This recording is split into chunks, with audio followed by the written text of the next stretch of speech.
David Bear. Good evening.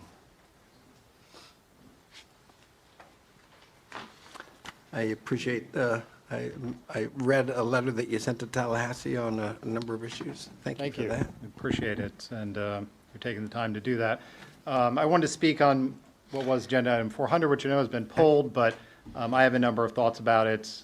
When it was pulled, I heard some people sort of rumbling, so maybe others have thoughts about it too and want to speak at some point. But my thoughts are sort of twofold and two different things. So we have a Tallahassee imposed referendum that's been put up there, been put out there. And to me, I wanted to share that to me, that is procedurally and substantively flawed in a number of ways. I know that's not for your consideration, which is sort of the procedural problem, but nevertheless, it's relevant here. So procedurally, I think it's abhorrent. It obtrudes upon home rule, which is a core conservative value that we all learned for the past 30 years.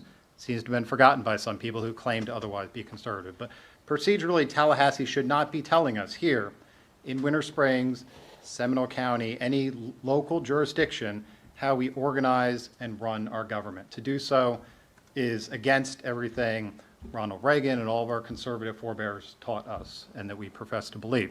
Substantively, it's fatally flawed in different but also very conservatively based principles. It's fatally flawed because the way that it is written reflects the hubris of politicians. We've all been taught to be humble. However, this ordinance has hubris because written by politicians and want to be politicians, it reflects an idea that somebody elected in what is effectively a popularity of ideas contest has the skills and professionalism to be a city attorney or a city accountant or an architect or in this case particularly a city manager.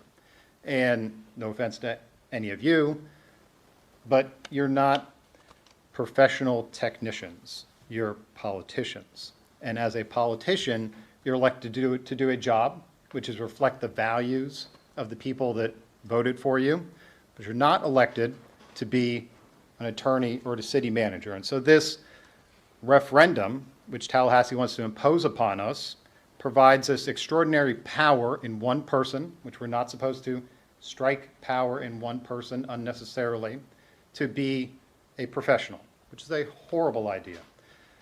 The second topic is the city conceived referendum, which procedurally I think is also flawed because it's basically a response to this Tallahassee idea.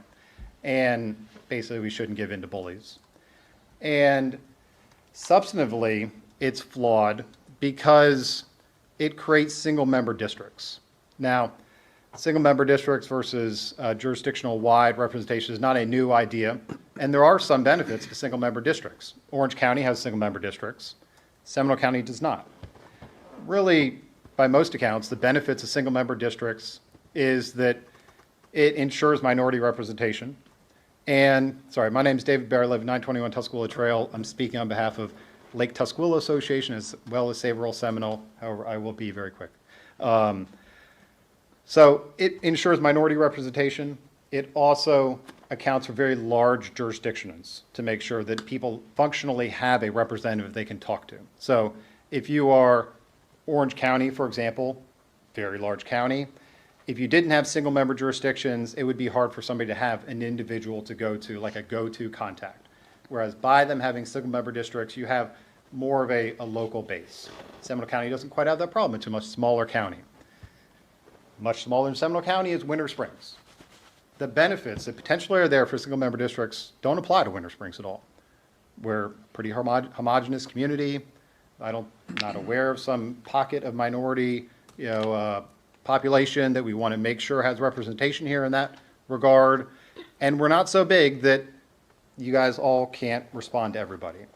However, on the flip side, there are tons of negatives to single member districts, which is basically politicians respond to incentives. Incentives matter, right? And so what do politicians respond to? They respond to their voters and prospective voters. And it is just natural, we all have flaws, right? It's just natural for a politician to respond to their voters and prospective voters. And so if I am in Cage jurisdiction and I have an issue, he's the only one that is incentivized to care about that issue. It doesn't make any sense for me to call Victoria, because why would she care about it? You're a good person, and so I'm sure, but the incentives and structures are not there. So single-member districts are fatally flawed in that way. Sometimes they're counterbalanced by the benefits, but those benefits don't apply to us. And so I don't think it makes any sense at all to have single-member districts here. So thank you for your time and consideration. Thank you. Thank you, Mr. Bear. Appreciate it. The microphone is